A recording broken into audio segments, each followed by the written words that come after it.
Saludos cordiales, amigas y amigos. Empezamos. Hablemos de Quito, de sus cosas y de su gente. Administrar lo público no es una tarea sencilla, más cuando se trata de cargos de elección popular, donde hay ganadores y perdedores. Por ello, siempre llamará la atención las buenas cifras que muestran algunas autoridades, como el alcalde de Quito, Pavel Muñoz, quien, según la encuestadora Imacén, tiene un 56.8% de aprobación de su gestión. ¿Eso significa que la ciudad ha dejado de tener problemas? ¿O acaso los electores piensan que la capital del Ecuador va por buen camino? ¿O se han tornado más generosos a la hora de calificar la gestión? Saludamos con el doctor Pavel Muñoz López, el alcalde de la ciudad.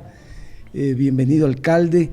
¿Qué cree que le ha permitido obtener buenas calificaciones? ¿Ha hecho bien los deberes? ¿Las lecciones han sido satisfactorias? ¿Qué ha pasado? Bienvenido. Rodolfo, primero muchas gracias por la invitación. Un saludo para usted, para su público, toda la gente que nos puede ver y escuchar. Yo diría que empezamos a hacer bien los deberes, ¿no? Cuando digo empezamos a hacer bien los deberes, no me refiero a los últimos 15 días, me refiero desde que asumí la alcaldía. Y hacer bien los deberes supone una primera cosa, ¿no? Tener el cuaderno listo, limpio y que me permita hacer los deberes. Y eso no existía, eso no había. Encontré una ¿Y el aula estaba desajustada? El aula estaba un poquito hecho pedazos, ¿no? Los pupitres por un lado, el pizarrón dado la vuelta, no había orden. Y tal vez un elemento que siento estaba muy presente es poca o mucha desidia, poco interés y mucha desidia para ordenar esa aula, para ponernos a todos a sentarnos en los pupitres adecuados y empezar a hacer las tareas, los deberes, las asignaturas que la propia ciudadanía nos ha entregado.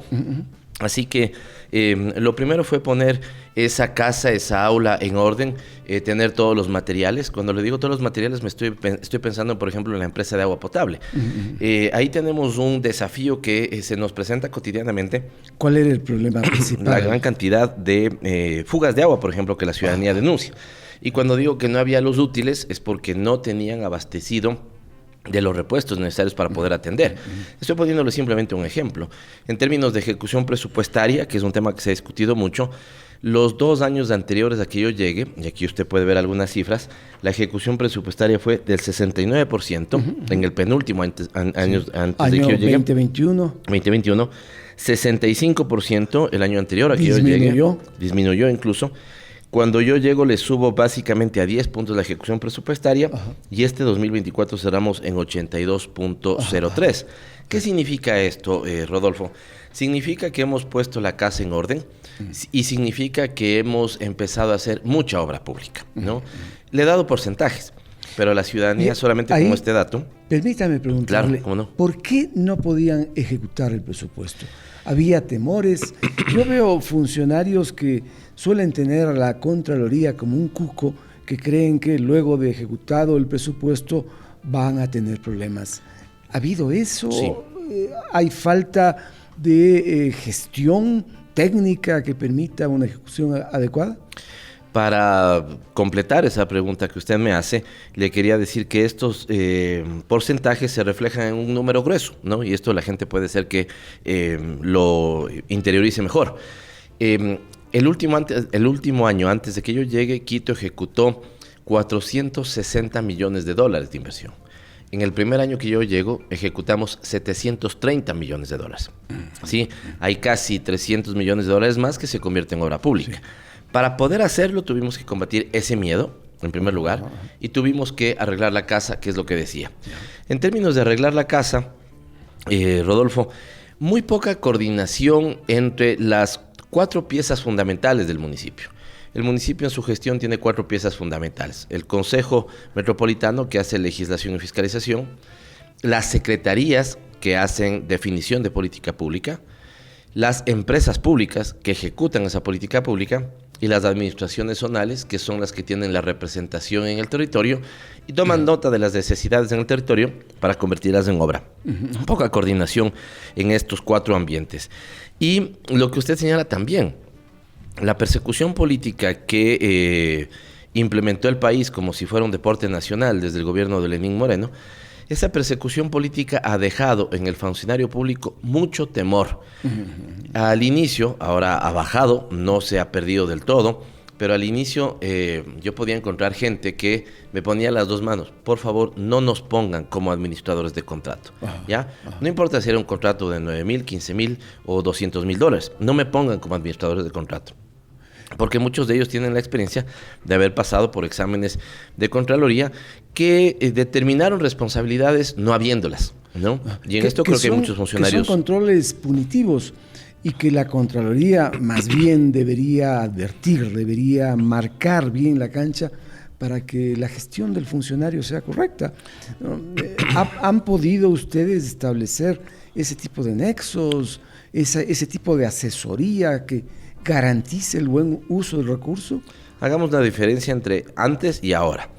Antes, bueno fuera que solamente hubiera una perspectiva punitiva, ¿no? Alguien cometió un error y esa persona que pague por ese error, sea administrativamente con una sanción, sea civilmente con una glosa o sea penalmente con una indagación penal, ¿no? Decía bueno fuera porque si hay la falta, que haya la sanción.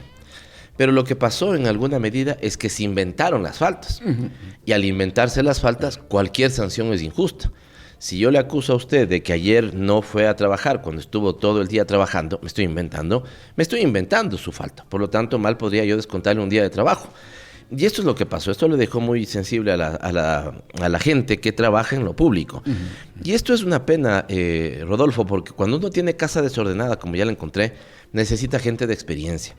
Y esa gente de experiencia antes trabajó en el Estado. Y como antes trabajó en el Estado, se encontró con esa terrible lógica de persecución. Y le doy otro dato. De todos los que hoy son mis secretarios, ninguno me aceptó en la primera conversación. A todos tuve que decirles al menos 2 o 3 veces. Porque su primera reacción fue, ¿qué te he hecho? O sea, discúlpame, pero yo ya pasé por esto, ya tuve un problema, ya viste cómo se han portado, he estado proscrito por algunos años, ¿no es cierto?, por simplemente haber trabajado en un determinado gobierno. ¿Por qué me vuelves a ofrecer esto? Y mi respuesta era por 2 cosas, porque conozco de tu experiencia y sé de tu compromiso con la ciudad. Te pido que haya un compromiso con la ciudad. Ahora, usted, alcalde, cuando inició su gestión tenía un consejo robusto, gente que lo apoyó, pero con el tiempo se fue deteriorando eso también. ¿Cómo ha quedado su mayoría y cómo ha logrado resolver esas confrontaciones internas para conseguir acuerdos básicos por la ciudad? Siento que hay un punto donde cambió por completo el comportamiento del Consejo. De un comportamiento más técnico, comprometido con un debate útil para la ciudad, se convirtió en un comportamiento más político, que siempre es importante. Yo soy político, a diferencia de otros, incluso algunos concejales, esto me parece medio de locos, ¿no? Participan en elecciones por partidos políticos, pero después dicen, yo no soy político. Eso a mí sí me genera se tornan así como escalofrío. Impolutos, sin memoria y sin historia. Sí, además, digamos, han decidido entrar al terreno político. Yo creo que lo mejor ahí es hacer de la política el mejor terreno posible y contribuir con nuestra experiencia profesional y personal para elevar el nivel de la política. No para quitarle el cuerpo a la política en la que estoy metido, porque además están haciendo política. El Consejo Metropolitano es un órgano eminentemente político. Por eso decía Rodolfo, yo no le tengo miedo al debate político. Lo que le tengo un poquito de molestia es al debate político improductivo. Entonces me da la sensación que el Consejo Metropolitano, tal vez en el primer año, sí, porque no llegamos a cumplir el segundo año de gestión, estamos en 18 meses seguramente, 18, 19 meses, pero en el primer año estuvo más enfocado en la problemática de la ciudad que necesitaba un debate responsable para encontrar soluciones. Y después de un año, también muy contaminado por el último ambiente electoral, o incluso las elecciones anteriores para presidente ya lo contaminaron algo, la muerte cruzada me refiero, y ahora... Y entonces siento que ahí hay mucho cálculo político. Cálculo político de qué me beneficia a mí como concejal, como concejala. Y evidentemente cuando yo estoy pensando más en mí como persona que en la ciudad como un colectivo, evidentemente pierde esa positiva consistencia que tuvo al inicio. Ahora, usted reconoce, como se debe reconocer también en todos los concejales, una condición de hombres vinculados con la política. Según Platón, animales políticos, son politicón, pero esos políticos no pueden ser parte de contiendas electorales, perteneciendo a partidos, a movimientos, y no pueden mostrar ni siquiera la cara cuando de por medio hay campañas. Lo que hizo el Tribunal Contencioso Electoral realmente es aberrante. No sé si usted se siente en un estado de indefensión desde el punto de vista que se vulnera sus derechos políticos. Usted hace una interesantísima reflexión, Rodolfo, me parece a mí, en dos ámbitos. El filosófico incluso, ¿no es cierto?, y el político legal. Y qué bueno que usted llegue a esa conclusión y vea que lo que se hizo es una barbaridad, ¿no es cierto? Es una barbaridad. ¿Por qué?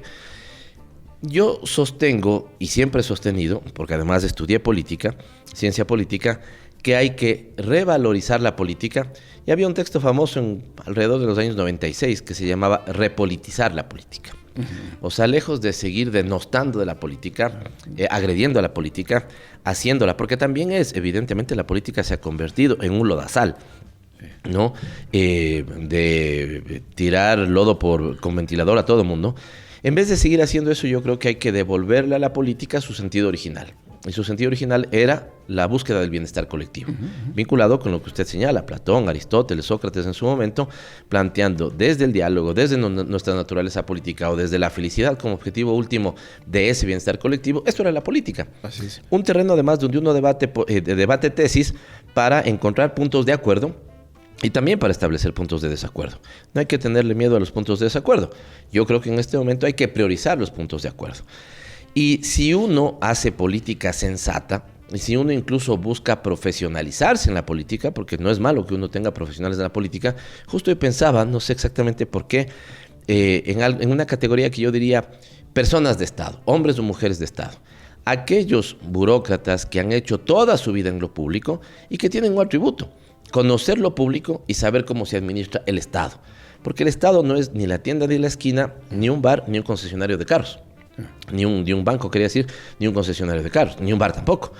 Entonces, si uno tiene gente que conozca de la política, que sepa cómo se elabora política pública, que sepa cómo se ejecuta transparente y honradamente un presupuesto, que pueda saber cómo se maneja el sistema de contratación pública, es bueno, porque los procesos se demoran menos y al demorarse menos las obras llegan más rápidamente a los barrios. Pero, y en ese sentido, en esta lógica de que la política vuelva a su espíritu original, también hay que tener posiciones políticas, ¿no? Esto es sano, legítimo. Sí. ¿Qué son las posiciones políticas? Me invento, el IVA sube a 14 o 15 puntos o lo que fuera, ¿no es cierto? O baja a 10. Si a usted le parece bien que suba o si a usted le parece bien que baje, ahí hay una posición política. Sin duda. Si a usted le parece que es mejor que se pague más impuesto a la renta, por ejemplo, y menos IVA, dice, no penalicemos tanto al consumo y sí penalicemos, ¿no es cierto?, a los patrimonios que se han ido acumulando en los últimos años. Ahí hay una posición política. Entonces, cuando uno participa en una contienda electoral por un partido político, que es el caso de prácticamente todos, lo que pasa es que en este país se ha idolatrado los camisetazos y más bien hemos sido penalizados quienes hemos tenido consistencia política. Si el alcalde es elegido por el partido Perico Pérez, ¿sí? Y si mañana el alcalde le preguntan por quién va a votar para la presidencia de la República y dice por la candidata del partido Perico Pérez, ahí no hay una inconsistencia, pues ahí hay simplemente una lógica de expresar. Y que además resulta normal en cualquier lugar del mundo. Normal. ¿No? Que el mandatario tenga una opción política. Pero ¿en qué pensaron nuestros legisladores? Y usted fue legislador, señor alcalde.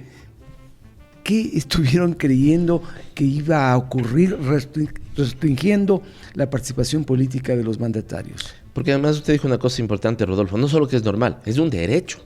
Claro. Los derechos políticos existen y el derecho político a expresarse existe. ¿Qué pensaron los legisladores? Yo era legislador, por lo tanto puedo decirle con conocimiento de causa cuál era el debate. A ver, Rodolfo, si no sé, ¿qué está prohibido? ¿Qué está prohibido? Lo que está prohibido es utilizar medio centavo de lo público para hacer campaña. Y eso es correcto. Eso está bien. Totalmente correcto. Esto sería una barbaridad. Imagínense que alguien utilice plata del Estado, ¿sí?, recursos del Estado para hacer campaña. Imagínense que alguien utilice plata de los quiteños, plata de los guayaquileños, plata de los cuencanos para hacer política. Eso está tajantemente prohibido. Y el que lo haga debe recibir una sanción importantísima. Lo que no está prohibido es la afiliación política. Y si hay filiación política, es decir, si yo pertenezco a un movimiento político, en mi caso la Revolución Ciudadana, ¿por qué debería estar prohibido de que yo, ¿no es cierto?, me manifieste a favor de ese partido político al cual pertenezco? Si es que extremamos esa lógica, esa barbaridad del Consejo del Tribunal Contencioso Electoral, a los alcaldes, a los presidentes, les deberían quitar el derecho al voto.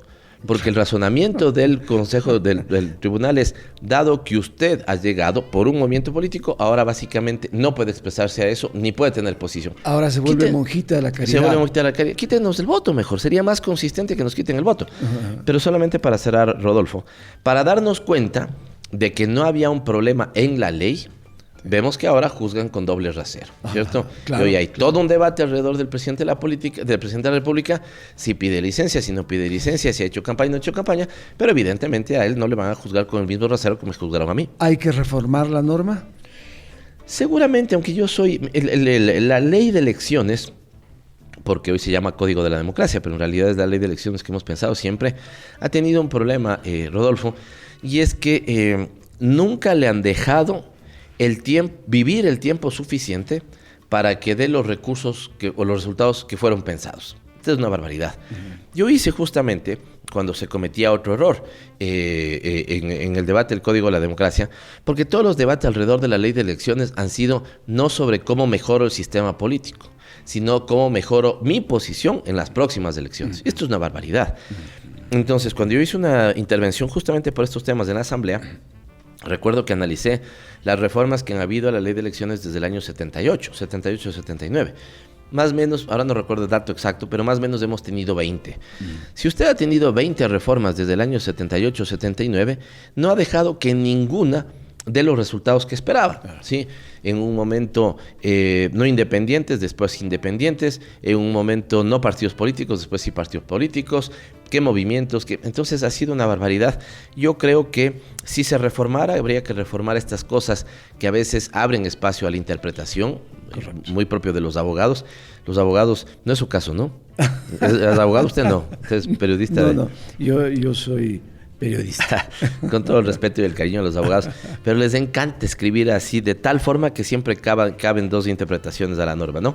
Entonces estas cosas, perdón, estas cosas sí deberían ser mejoradas, pero sí debería defenderse lo fundamental por algunos periodos electorales para que dé los frutos que se esperan. Una cosa final en este asunto, alcalde, finalmente el Consejo, esa mayoría que usted tiene, ¿le va a garantizar seguir ejecutando obras que la ciudad requiere?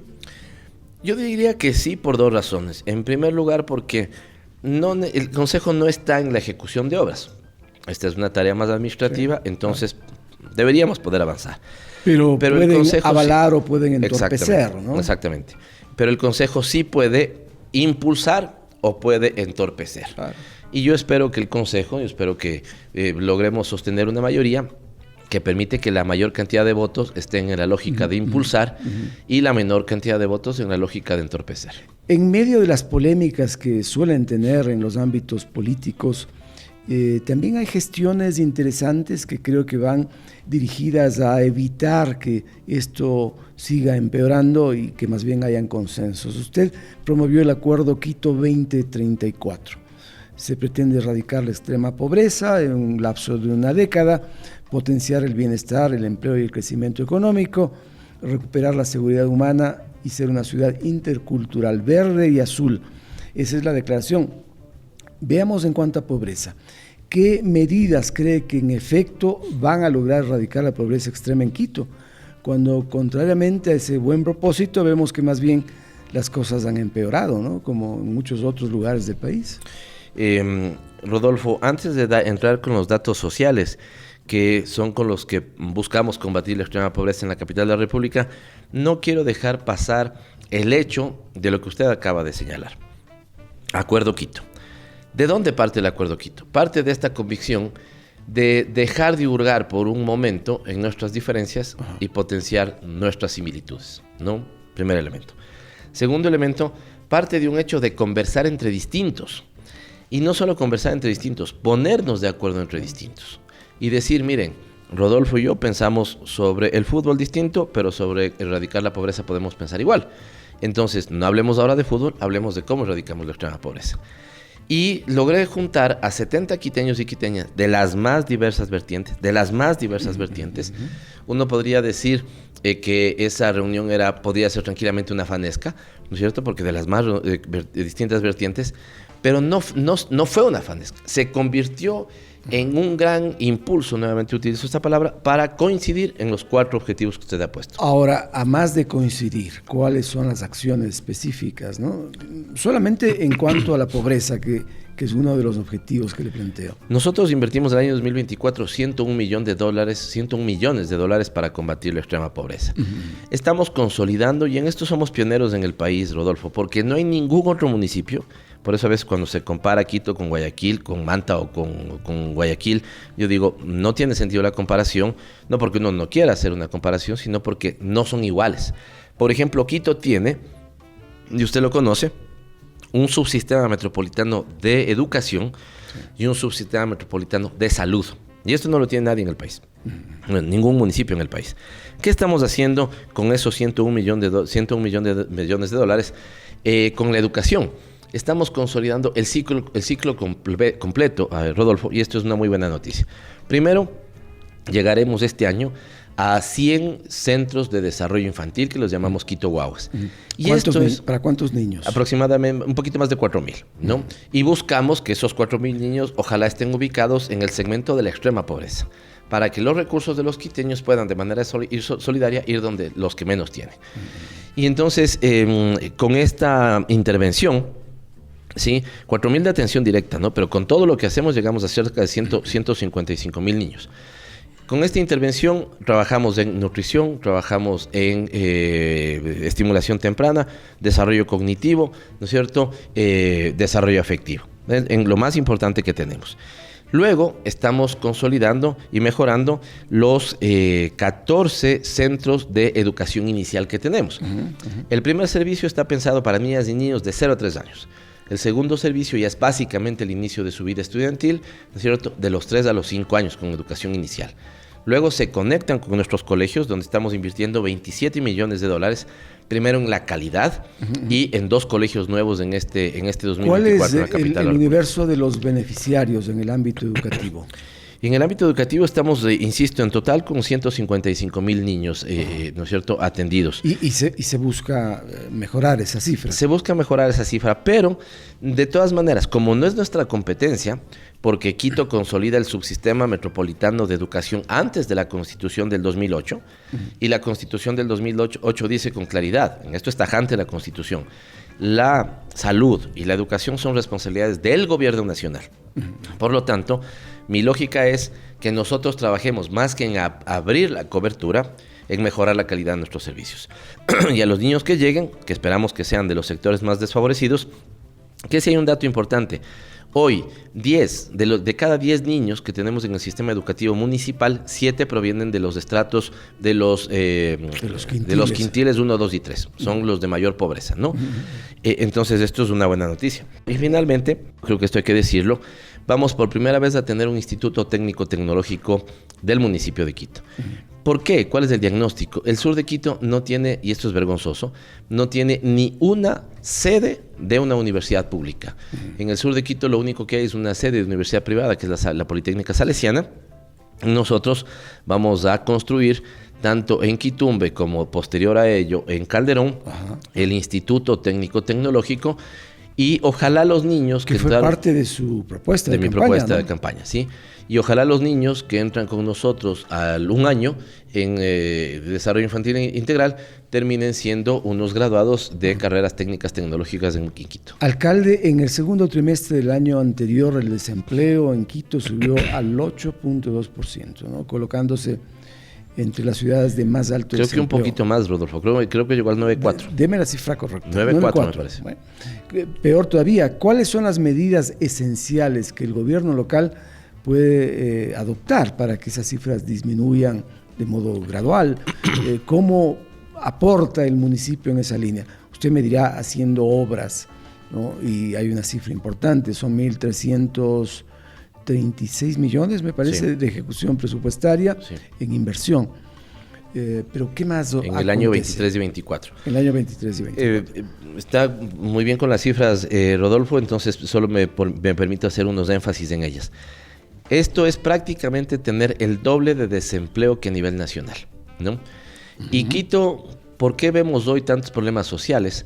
Porque esto no lo está estudiando bien el gobierno. Nosotros, no es nuestra responsabilidad, pero si podemos tener unos recursos, los pondré para estudiar bien este fenómeno. Estamos recibiendo poblaciones dentro del Ecuador desplazados por violencia, ¿no? Recuerde que Quito fue, y el Ecuador fue, particularmente los sectores de la frontera norte, Santo Domingo y Quito en su caso, recibieron población colombiana que venía expulsada de su país por un fenómeno de violencia. Yo siento que hoy en el Ecuador vivimos lo mismo, pero el que llega ya no es colombiano expulsado. Es propio. Es propio, es nuestro. ¿no? Ya es nuestro. De algunas ciudades de la costa particularmente, desplazados por violencia, están llegando a Quito. Entonces eso vuelve más complejo y el desafío más grande con el tema del desempleo. ¿Qué estamos haciendo? Primero, tratando de poner toda la política pública posible para generar empleo. Y el primero que usted ha dicho es obra pública. Sí. Entre el 23 y el 24, más de 1.300 millones de dólares. ¿Cuántos trabajadores? Me toma ahí el dato, les doy la fórmula para que los que nos siguen estén despiertos. Cada $28,000 se genera una fuente de trabajo. Por lo tanto, habría que dividir 1.300 millones de dólares, ¿no es cierto?, para 28,000, y el equipo seguramente ahora nos ayuda para saber cuántas fuentes de trabajo estamos llegando. Número 1. Número 2, esto es inversión para obra pública, Rodolfo. Número 2, hemos logrado consolidar más de 500 millones de dólares en acuerdos de inversión de privados para obra privada. ¿Sí? Por ejemplo, vamos a construir, los privados van a construir en Lumbicí un hotel, un hospital. Por ejemplo, hace poquito se inauguró, esto es capital peruano, en el sector de, se me va la calle, la Gaspar de Villarroel, un gran centro ferretero, ¿no es cierto?, de capital peruano. Hace poco se inauguró una plaza comercial de capital cuencano en Tumbaco, y esa también es construcción de sectores privados, donde nosotros, lejos de entorpecer su proyecto, buscamos facilitar con los trámites su proyecto. Es la primera vez que superamos el $1.000.000 en un fondo de capital semilla. El fondo de capital semilla tiene esta lógica: a los emprendedores que les cierran la puerta en los bancos y no les dan crédito, nosotros analizamos su proyecto y les damos un crédito que podría llegar hasta los $30,000 para que inicien su emprendimiento, inicien su negocio. Ya dijimos 250,000 trabajadores desvinculados. Exactamente. ¿Qué hacer con ellos? ¿Cómo seguir aportando? Usted ha dicho, hay un presupuesto semilla que puede aportar en ello, pero ¿y qué más? ¿Qué podemos nosotros esperar? Para dimensionar la importancia de lo que venimos haciendo, sacamos el dato en el corte con ustedes mismos, y por inversión pública estamos generando cerca de 46,000 empleos. Y por inversión privada estamos generando cerca de 21,000. Significa que en realidad entre los dos estamos generando 67,000, más de 67,000 empleos, que ya es un alivio a esos 200,000, 250,000 desvinculados o golpeados por la, por la crisis energética que vivimos en los últimos meses, ¿no? Decía el capital semilla, más de 21,000, más de $1 millón en solo un proceso. Ojo, porque yo a este momento incluso antes de que yo fuera alcalde, hasta la actualidad, se han hecho cerca de 5 procesos de capital semilla, ¿no? 2 en administraciones anteriores y 3 básicamente en nuestra administración. Y nosotros hemos superado el millón casi hemos llegado al 1.500.000, a 1.5 millones de dólares para apoyar a emprendedores. Esto es bueno porque estamos también ahí cerca de unos 3.000 seguramente emprendedores, ¿no? Con una cosa emprendedores interesante. que generan trabajo también. Que generan trabajo también, ¿no? Y este es un elemento incluso para calificar. Si usted me presenta el proyecto A y el proyecto B, uno de los factores que analizo para premiar a A o premiar a B es la capacidad de generación de empleo del emprendimiento. Porque si voy a generar un emprendimiento solamente para uno, ¿no es cierto?, es menos atractivo que si genero un emprendimiento que me pueda generar dos fuentes de empleo, 3 fuentes de empleo. Y siento también que estamos mejorando la calidad de los emprendimientos. De manera cariñosa, pero hay una autocrítica también y una crítica generalizada. A veces decíamos emprendimiento y pensábamos en mermelada de todo, ¿no? Mermelada de mandarina, de mango, de lo que fuera, se había convertido en el emprendimiento en eso. No es que esté mal, pero necesitamos darle un segundo nivel, que haya más innovación, por ejemplo, en el emprendimiento. Por eso, aquí cerca, porque en el sector de la Mariscal vamos a construir este año, implementar el Centro de Innovación de Quito.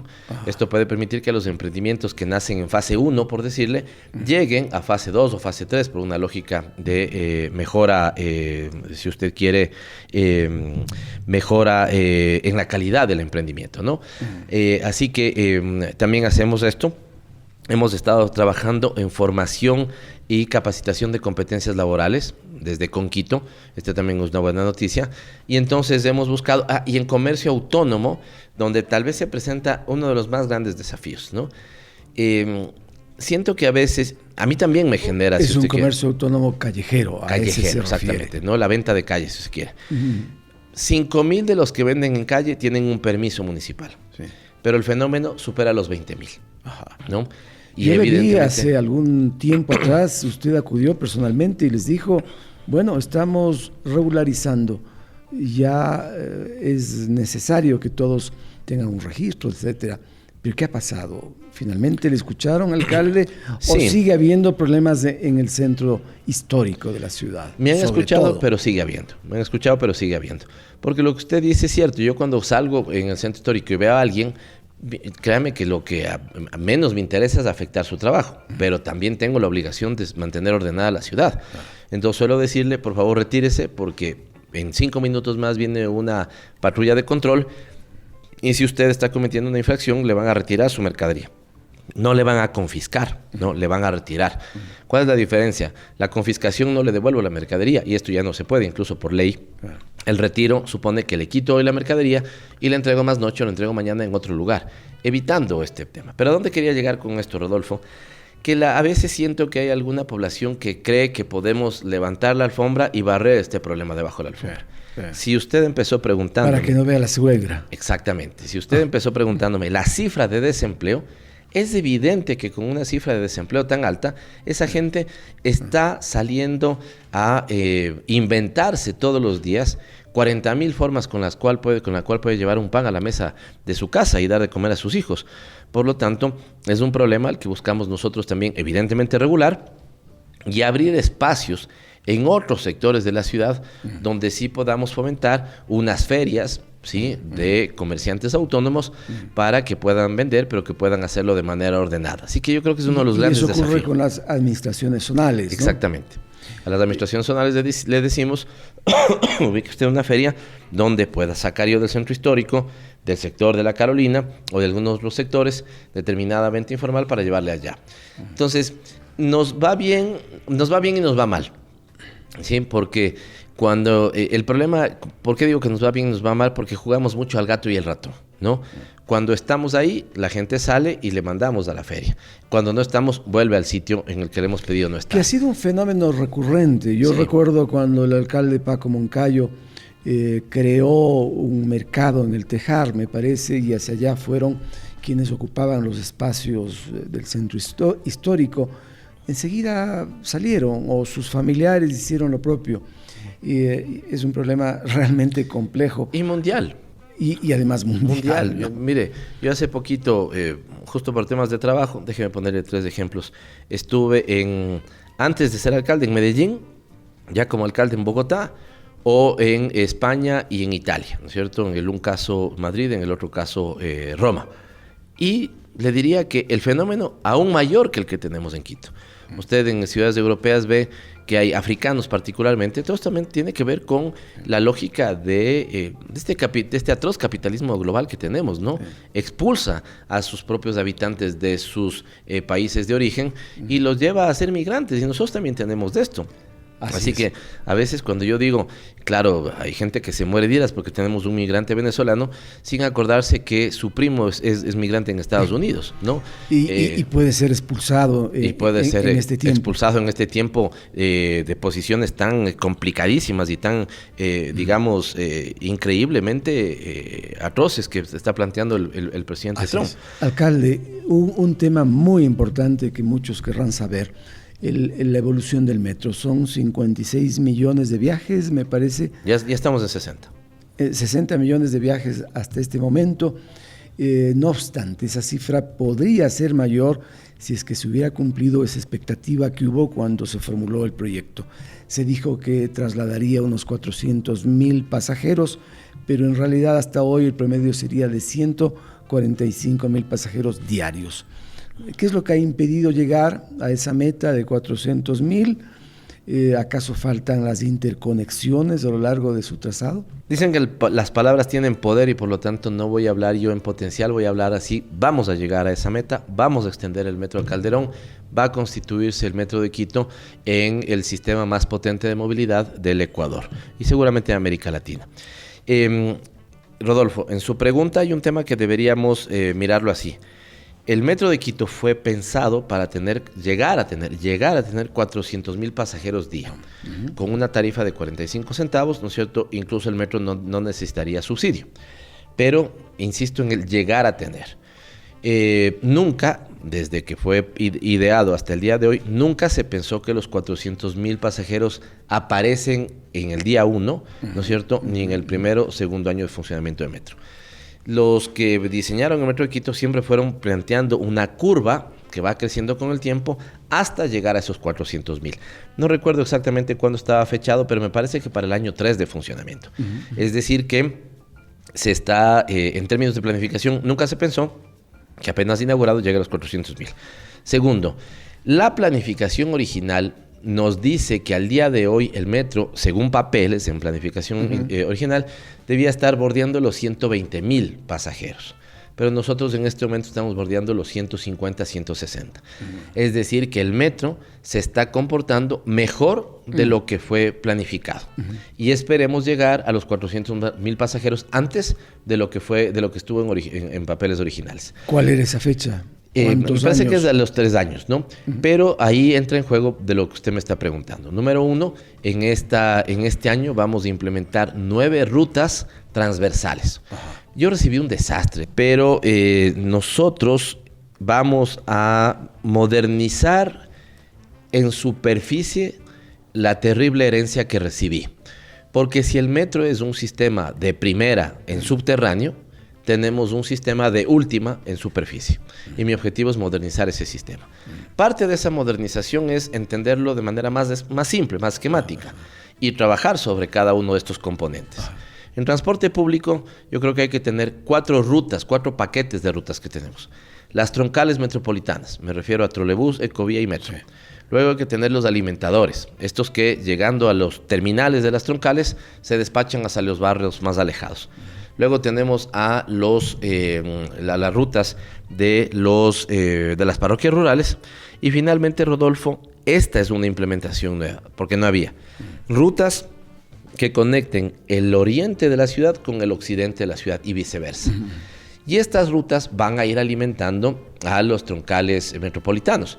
Porque si yo estoy en el sector del Hospital Metropolitano y me quiero ir a la Floresta, no tengo una conexión que me permita ir desde la occidental, ¿no es cierto?, hacia el sector de la oriental. Entonces, cuando baje estas rutas, voy a ir pasando primero por trolebús, ¿no es cierto? Segundo por metro y tercero por ecovía. Y es posible que yo me quede en alguna de ellas después para conectarme hacia el norte y hacia el sur de la ciudad. Ahí va a crecer el metro. ¿Cómo va a ocurrir eso? ¿Dónde está la disposición de esas interconexiones? ¿Quiénes van a ser partícipes? ¿La empresa pública, la empresa privada? La pública y la privada. ¿Por qué? Porque en términos de la pública, nosotros vamos a mejorar este año trolebús, ¿no? Nos están llegando, ya llegó el primero, dicho sea de paso, y veo mucha emoción en la ciudadanía, Rodolfo. Son 60, ¿no? 60 trolebuses nuevos, ¿no? Todos eléctricos, todos con catenaria para poderle dar vida al que fue uno de los primeros sistemas de electromovilidad en América Latina. Vamos a comprar 80 buses adicionales. Cuando digo vamos es porque ya di el ok para que empiece toda la etapa de estudios y contratación, pero esta sería la idea. Son chinos, ¿no? Estos que compramos chinos, ¿no? Los que vengan, no sé, porque siempre eso es por concurso. De todas maneras, esto está pasando en todo el mundo. China se ha convertido en el productor más potente de buses eléctricos y está llegando a todos los mercados. Y con buenos resultados. Así que esperamos nosotros tener esos buenos resultados aquí en la capital de la República. Entonces, ¿qué le quiero decir? Que dejaremos papelito al trolebús. Será nuevamente 100% nuevo, 100% eléctrico. Ahora estamos modernizando cerca del 80%, poco más, porque necesitamos 80 trolebuses para que opere todo el sistema. Y vamos a poner 60 nuevos. 20 serán de los que ya teníamos, de la flota que ya teníamos, ¿no? Correcto. Pero cuando llegue este nuevo lote, ahí vamos a poder tener los 80 totalmente nuevos. Buscamos buses eléctricos también para la ecovía. Y a los privados también les estamos diciendo, de esas 9 rutas que yo le hablé más transversales, esperamos nosotros en el municipio operar 4 de esas rutas y 5 que sean operadas por los transportistas privados. ¿Y cuál es el ambiente? ¿Qué responden ellos? Positivo, porque hemos estado haciendo, ya empezamos con la reestructuración de rutas y frecuencias. Rodolfo, algunos quieren, perdón, meterle mucha polémica, pero no es tan complicado. ¿Qué sucede en algunos casos? Mire, estaba saliendo, por decirle algo, del terminal de Carcelén, por poner un ejemplo, y estaba llegando solamente hasta un sector de los barrios noroccidentales de Quito. Hoy le estoy extendiendo la ruta y le digo, llegue 1 kilómetro más adentro y por lo tanto sirve a barrios que no estaban conectados. Segunda, estaba teniendo rutas, por ejemplo, estábamos teniendo rutas que saliendo de Chillogallo llegaban, por poner un ejemplo, al Estadio Atahualpa. Entonces, una ruta larguísima, pues. Con lo cual, y pasan por los túneles, entonces colapsan los túneles. En algunos casos le estamos diciendo, mantenga su ruta, pero hagámosle más chiquita. Salgamos de Chillogallo y lleguemos a, por ejemplo, la Magdalena.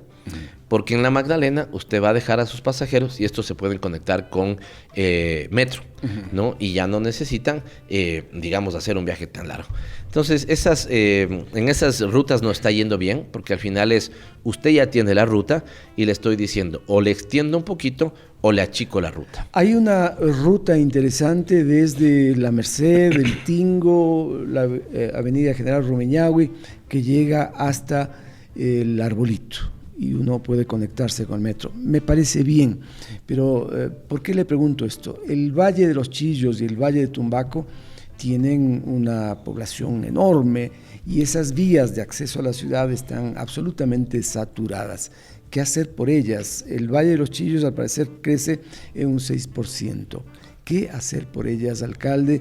Ese es un problema complejísimo y puede explotar cualquier momento. Este es un problema muy complejo. Nuevamente, mire, yo vivo en Nayón, yo vivo en la parroquia de Nayón. Soy parte, si usted quiere, también del problema y de la solución. ¿En qué sentido? Pero me refiero fundamentalmente a la gente que vive en Cumbayá y Tumbaco. Es gente que dice, el tráfico es insoportable. Tienen razón. Entre otras cosas porque los quiteños provocamos que sea insoportable. Si en esta hoja, o si en esta mesa, Rodolfo, entramos, no sé cuántos, 8, ya vamos a entrar apretados. Pero si en esta mesa queremos meter 17, ya simplemente no entramos. Y eso es lo que está pasando en algunos sectores con los carros de Quito. Tenemos más carros que la capacidad de carga de las vías, ¿no? Y esto evidentemente colapsa el sistema. Los valles debieron haber sido siempre nuestro punto de descanso y no necesariamente nuestro punto de desarrollo urbano, pero algunos se convirtieron en el punto de crecimiento del urbano. Y esto es ineficiente para la ciudad. Dar servicios en las parroquias rurales o en los valles nos cuesta $1,300. Dar exactamente los mismos servicios en el Quito consolidado nos cuesta $300, ¿no? Entonces, fíjese usted, ¿Y los medios masivos cuáles serían? ¿Teleférico, por ejemplo? Teleférico es una opción. Lastimosamente ahí, yo conversé ya con una empresa privada que está con un interés de hacer un teleférico hasta Tumbaco, ¿no? Cumbayá, Tumbaco, y una proyección hacia el aeropuerto. ¿Una conversación preliminar? Preliminar, porque ellos querían hacer inversión privada y yo les dije, perfecto, vamos adelante. Porque, ¿Una empresa local? Un consorcio local internacional, ¿no? Bastante serio, además. Han hecho un estudio súper bien montado, pero yo les he pedido que traten de cuadrar sus números a una tarifa de 45 centavos, 45, 50 centavos, como la que tenemos hoy aprobada. Quito tiene una ordenanza, hecha antes de que yo llegue, que reconoce 2 tarifas. Para el bus convencional, que dicho sea de paso también es un bus que contamina, 35 centavos. Y para un bus eléctrico o para modalidades alternativas, modalidades eléctricas, 45 centavos. Por eso trolebús cuesta 45, por eso metro cuesta 45 centavos. Trolebús absolutamente eléctrico deberá costar 45 centavos, ¿sí? Y un potencial teleférico que sería eléctrico debería costar 45 centavos. ¿Pero qué se viene después de esa conversación preliminar? ¿El Cabildo debe tratar, debe aprobar? ¿Debe haber una convocatoria pública? ¿Cuáles son los plazos que usted prevé para tener una imagen mucho más clara de lo que puede acontecer? Esa opción no está muy cerca, Rodolfo. En primer lugar, porque no les están dando los números. Y yo lo que les he dicho es que lo primero que indaguen, porque fue un planteamiento de ellos, es que sea 100% privada, ¿no? De hecho, los buses convencionales que tenemos son operaciones privadas.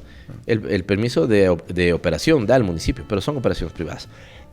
Esto sería más o menos lo mismo. Sería como tener un bus, pero claro, es un teleférico que conecte el Valle de Tumbaco con la Carolina, y deseable que sea privada, ¿no? Si los números no les dan, tendremos que ver con el tiempo, pero no estoy hablando de los próximos 2 años. Yo creo que eso para los próximos 2 años no es posible en las finanzas municipales, así que espero que sea privada. ¿Y qué va a pasar con el metro? ¿Usted habló de una ampliación? Solo tal vez para saber en Los Chillos, porque recuerde que esa vía está conectando, la General Rumiñahui conecta 2 cantones, ¿no? El cantón Rumiñahui con el cantón Quito. Claro, es imperceptible, somos uno al lado del otro. Literalmente en unas partes de Rumiñahui y Quito, la vereda es, el límite es la línea entrecortada de la mitad de la calzada. Sí, es muy extraña esa delimitación. Entonces ahí la prefectura está trabajando en una alternativa vial que espero les pueda funcionar. ¿Cuál es? De Quito, ¿Puede compartirnos? Ellos están planteando un proyecto que supone un gran puente y un gran túnel. No. Aquel que pasa debajo del Ichimbía. Exactamente, ¿no? Si uno subiría desde el Valle de los Chillos, llegaría, digamos, el momento que ya va a entrar a Quito, pero mucho antes de llegar al Trébol. Monjas. Podría, a la altura de Monjas, exactamente, podría virar hacia la derecha y con un puente cruzar desde la General Rumiñahui hasta el sector de Monjas y llegar ahí con un túnel, después con un túnel que llegue al sector del Arbolito, ¿no? Este es el planteamiento que están haciendo. Hay muchas críticas también porque dicen que podría ser digamos, el problema con más vías, Rodolfo, es que las vías se llenan rápido de carros. Claro. Y las ciudades, todas, nos puede gustar o no nos puede gustar. Y de hecho, quienes... Es que si no hay las soluciones masivas... Exactamente. ¿No? Los que hemos manejado, digamos, carro en los últimos años, no queremos bajarnos de nuestro carro. Pero es posible yo quiero bajarme, pero viviendo en Los Chillos no puedo moverme de otro modo. Exactamente. Entonces hay gente para que simplemente es imposible. Y hay otros que sí están cambiando su comportamiento. Yo siento que los jóvenes, por ejemplo, están diciendo, ¿para qué me voy a ir a vivir a los valles si puedo conseguirme un sitio cerca del metro y ahí me resuelvo y no necesito carro? Esto sería lo deseable, hacia están avanzando las ciudades. Por lo tanto, estas semanas lanzaremos el concurso para los estudios definitivos de la extensión del metro hasta la Ofelia. Excelente, esa es una buena noticia. En las próximas semanas los estudios. Hay los recursos para ello. Sí. Les recuerdo que tenemos una deuda como ciudad de 1.250 millones pagaderos a 20 años. Tenemos capacidad de endeudarnos más. Evidentemente es un tema para, digamos, pensárnosla 2-3 veces, ¿no? pero como el primer paso, vamos paso a paso, diría yo, Rodolfo, ¿no es cierto? Y lo primero es estudios. Hagamos los estudios, tenemos los recursos para los estudios, es la parte más barata también. Sí. Entonces hagamos los estudios. Terminado el paso número 1, o digamos apenas empiece a ejecutarse el paso número 1, demos el paso número 2. El paso número 2 es la estructuración financiera, ¿no? Sí, y en la estructuración financiera nosotros sí le decimos, gobierno nacional, denos la plata. Esta es una capital de la República. Esta es una capital de la República, debería, ¿no?, invertir, sí, el gobierno nacional. Si uno se rige por lo que han dicho los dos, la candidata y el candidato más opcionados según las encuestas, uno podría decir que en los dos casos tendremos apoyo, ¿no es cierto? Ahora, lo que pasa es que en el gobierno actual ese apoyo no se concreta en hechos reales, ¿no? Digámosle a la gente la verdad. Y yo a los quiteños les digo la verdad. Yo le he pedido ya al ministro de Finanzas que llame a la banca multilateral para que a mitad del año, no es ni siquiera para ahorita, es para la mitad del año, a mitad del año hagamos la estructuración financiera, que es el segundo paso del que le hablaba. Esto significa cuánta plata pone el gobierno, cuánta plata pone el municipio, cuánto necesitamos de crédito, para poder hacer los números y saber si nos alcanza el pago de las alícuotas mensuales o anuales. Entonces, por un lado dicen que quieren apoyar, pero por el otro lado no mueven ni un dedo para apoyar.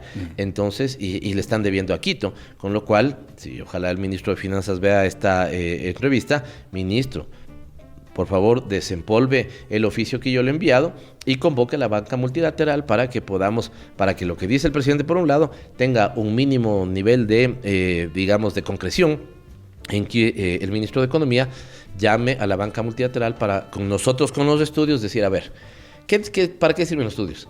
Estamos hablando ya realmente con estudios de tantos millones de dólares. O sea, ok, ¿cómo hacemos el financiamiento? Señor alcalde, hay un tema que preocupa a mucha gente, especialmente a quienes tienen nociones de lo ambiental, el tratamiento de las aguas residuales. Usted dijo que habrían plantas de tratamiento de aguas residuales en diversos puntos del distrito metropolitano. Al momento apenas un 3% del agua residual se trata y es calamitoso. Hay ciudades que son un buen ejemplo, como Cuenca, por ejemplo, que han podido trabajar ello, pero también hay quejas ciudadanas de gente que cree que el tratamiento de las aguas residuales va a dañar su medio ambiente. Por ejemplo, moradores de Checa se quejan enormemente, dicen, esta zona donde se ha planteado una planta de tratamiento de aguas residuales es una zona arqueológica. Yo le pregunto, ¿qué planes existen? ¿Cómo se piensa trabajar? ¿Cómo se puede eliminar los residuos sin afectar a otros también? A veces tenemos oposición basada en el desconocimiento. Por lo tanto, voy a ver bien el tema que usted me señala, pero pedirle a la gente que pueda tener alguna duda de qué mismo es y cómo opera una planta de tratamiento de aguas residuales, que visitemos Quitumbe. Por ejemplo, en Tumbaco nosotros empezamos a tener estas voces. Nos da miedo, qué es lo que va a pasar, lo que fuera. Vamos a Quitumbe. Pero Quitumbe tendría igual tamaño que las demás, que se piensa... El tamaño puede variar un poco, pero el principio es exactamente el mismo. Y incluso en algunos casos estamos hablando de plantas hasta más pequeñas que Quitumbe. Y explíquenos cómo funcionan, eso es importante. Perfecto. También. Y para explicar cómo funcionan, vamos entonces al concepto. Nosotros, o más bien, sí, la ciudadanía, estamos despachando las aguas servidas a los ríos de Quito, ¿no? Y esto es una barbaridad. Para no despachar las aguas servidas a los ríos de Quito, debemos hacer dos cosas. Primero, captar los afluentes, captar todo lo que nos llega por los alcantarillados, ¿no es cierto? Y llevarles a una planta de tratamiento de aguas residuales. Entonces, esto significa que lo que hoy se despacha al río deberá ser canalizado hacia distintas plantas de tratamiento. Entonces, ahí hay dos inversiones. Primero, hacer las obras de captación para que las alcantarillas que están terminando, ¿no es cierto?, en algunas partes de los ríos de Quito, sean conducidas a una gran planta. Segundo, esa gran planta lo que hace es un proceso de purificación de esa agua. Esa agua servida, que llega en condiciones pero absolutamente, digamos, contaminadas, puede convertirse en una nueva agua de consumo. ¿Se reinyecta o se deposita en los ríos? se depositarían en los ríos. El objetivo final, yo siempre lo he dicho, Rodolfo, y después voy a ir con un gran concepto que usted me planteaba al inicio, pero el objetivo final, después de algunos años, debería ser reinyectar esa agua. Hay ciudades, y yo sí quiero que esto pase en algún momento en Quito, que utilizan 2 veces la misma agua para lavarse las manos, ¿no? Lo digo de esta forma. No, en Quito no. Si hoy me lavo las manos, esa agua nunca la vuelvo a ver y termina despachada sucia en el río. Hay otras ciudades donde se lavan las manos y es probable que el agua con la que se lavaron las manos vuelva a ser reinyectada a la ciudad y vuelvan a utilizarse para lavarse las manos. Ahora estamos en el paso número 1, que es limpiar los ríos y recuperar las quebradas. Sí. Para ese paso número 1, estas obras de captación deberían conducir las aguas servidas a una planta de tratamiento. Y las plantas de tratamiento pueden ser de 2 tipos. Basadas en naturaleza, esto es un tratamiento de lodos basados en naturaleza, pero esos son para las soluciones más pequeñas. Y la otra, las plantas de tratamiento. Las plantas de tratamiento empiezan un proceso de purificación de las aguas. Por el un lado van generando lodos y por el otro lado van limpiando el agua, ¿no? Lo que estamos haciendo nosotros ahora, Rodolfo, es empezar un proceso con el cual, no tengo duda, vamos a hacer luz verde de América Latina. Si nosotros ya fuimos luz de América Latina, la ciudad luz de América Latina por nuestro proceso independentista, ahora vamos a hacer luz verde de América Latina por las innovaciones ambientales. Entonces, ¿esto qué nos permitiría? Fíjese que ahí tenemos 2 cosas importantes. El agua que hemos limpiado puede ser despachada al río. Y despachada al río podemos recuperar ese río. Y la otra, los lodos, podemos generar energía eléctrica de los lodos. Entonces, esto es muy importante.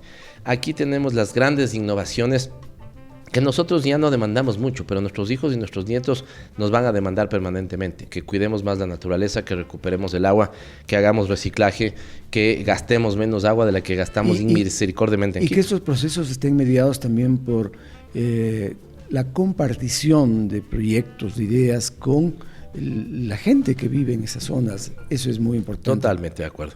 Mire, es la primera vez en esta alcaldía que tenemos un plan para la recuperación de los ríos y quebradas de Quito para los próximos 10 años por $900 millones.